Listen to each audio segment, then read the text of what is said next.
मैं शिवानी मांगवानी और आप देख रहे हैं न्यूज लाइव।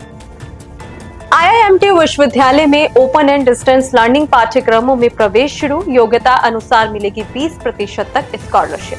आईआईएमटी विश्वविद्यालय ने नौकरी पेशा व्यवसाय कर रहे या पारिवारिक हालात के कारण उच्च शिक्षा से वंचित विद्यार्थियों के लिए बड़ी पहल की है। ऐसे विद्यार्थी ओपन एंड डिस्टेंस लर्निंग यानी दुरुस्त शिक्षा के माध्यम से शिक्षा प्राप्त कर अपने भविष्य को उज्जवल बना सकते हैं। इन पाठ्यक्रमों में विश्वविद्यालय की ओर से छात्र छात्राओं को योग्यता अनुसार 20% तक छात्रवृत्ति भी प्रदान की जाएगी। आईआईएमटी विश्वविद्यालय की कुलपति डॉक्टर दीपा शर्मा ने बताया कि यूजीसी से मान्यता प्राप्त ओपन एंड डिस्टेंस लर्निंग कार्यक्रम को इसी सत्र से शुरू किया गया है। इसके तहत 7 पाठ्यक्रम शुरू किए गए हैं, जिनमें MBA, HRM, MBA marketing, MBA finance, BCom honours, BA और BAJMC शामिल है। इन पाठ्यक्रमों का पूर्ण विवरण आईआईएमटी विश्वविद्यालय के ODL पोर्टल ऑनलाइन iimtu.in पर उपलब्ध है। इच्छुक विद्यार्थी आईआईएमटी विश्वविद्यालय की आधिकारिक वेबसाइट iimtu.edu.in पर भी ओपन एंड डिस्टेंस लर्निंग पाठ्यक्रमों की जानकारी प्राप्त कर सकते हैं।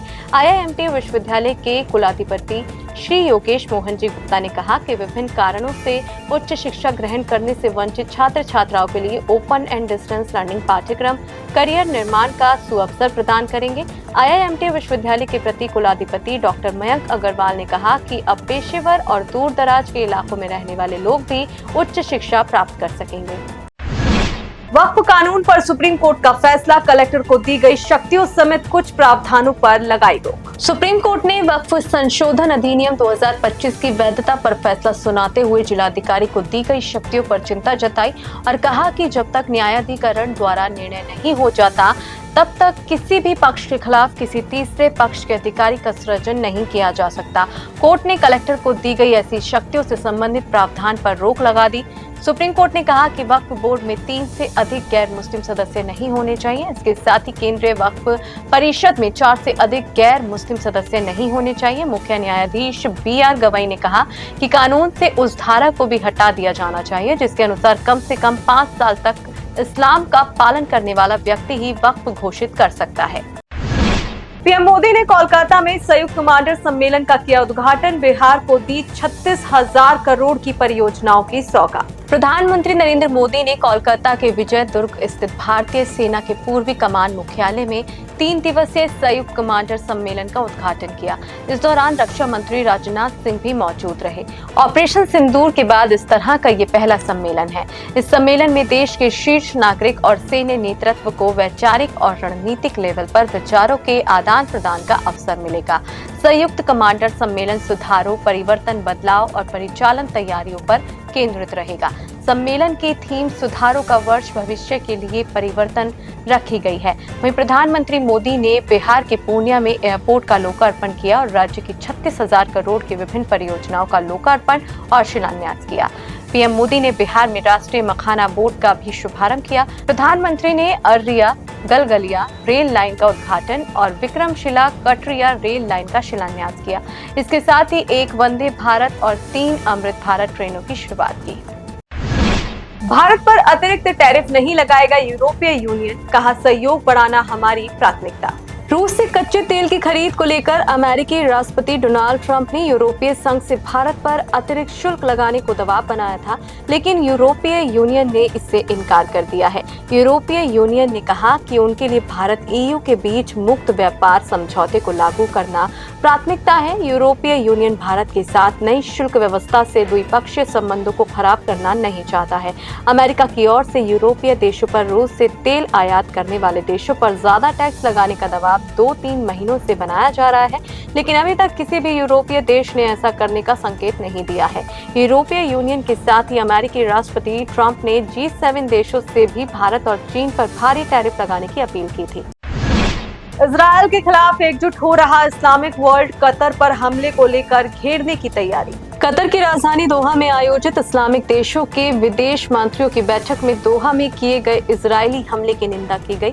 अरब लीग ने कहा कि इस बैठक से अरब इस्लामिक सहयोग का स्पष्ट संदेश जाना चाहिए कि कतर अकेला नहीं है अरब लीग के महासचिव अहमद अबुल गेत ने कहा कि इजरायल सरकार के कारनामों पर चुप्पी उसका हौसला बढ़ाएगी।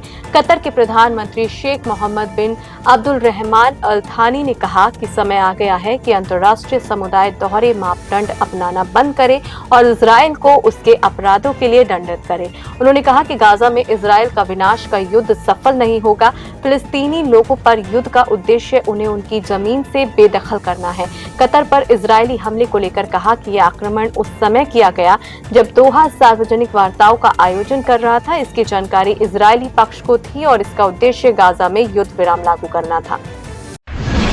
घरेलू शेयर बाजार की सुस्त शुरुआत, सेंसेक्स और निफ्टी हरे निशान में आए नजर। ग्लोबल बाजारों से मिले जुले संकेत के बीच हफ्ते के पहले कारोबारी दिन घरेलू शेयर बाजार की शुरुआत सुस्त रही। दोनों प्रमुख सूचकांक हरे निशान पर खुले। इस दौरान बीएसई सेंसेक्स 20 अंकों की मामूली बढ़त के साथ 81,925 के लेवल पर खुला, जबकि एनएसई निफ्टी इंडेक्स 4.90 अंक ऊपर चढ़कर 25,118 अंक के लेवल पर ओपन हुआ। इस बीच सेंसेक्स के 30 शेयरों में से 12 में तेजी और 18 में गिरावट देखने को मिली। बैंकिंग, ऑटो और आईटी सेक्टर के शेयर्स में अच्छी खरीदारी रही, जबकि एफएमसीजी और एनर्जी शेयर दबाव में नजर आया। वहीं एशियाई बाजारों में जापान का निक्केई 0.89% की तेजी के साथ 44,768 पर कारोबार करता रहा। कोरिया का कॉस्पी 13 अंक ऊपर आकर 3,412 पर और हांगकांग का हैंगसेंग इंडेक्स 110.64 अंक की बढ़त के साथ 26,500 पर नजर आया। वहीं चीन का शंघाई कंपोजिट 3,878 पर हल्की तेजी के साथ बंद हुआ। सराफा बाजार में सोने की कीमतों में आई गिरावट, चांदी के बढ़ गए भाव। घरेलू सराफा बाजार में मिला जुला रुख नजर आया। एक और जहां सोने के भाव में नरमी आई तो वहीं चांदी का रेट बढ़ गया। आधिकारिक वेबसाइट ibjarets.com के अनुसार 999 शुद्धता के सोने का रेट 1,09,603 रुपए प्रति 10 ग्राम और 995 शुद्धता के सोने का भाव 1,09,164 रुपए प्रति 10 ग्राम रिकॉर्ड किया गया।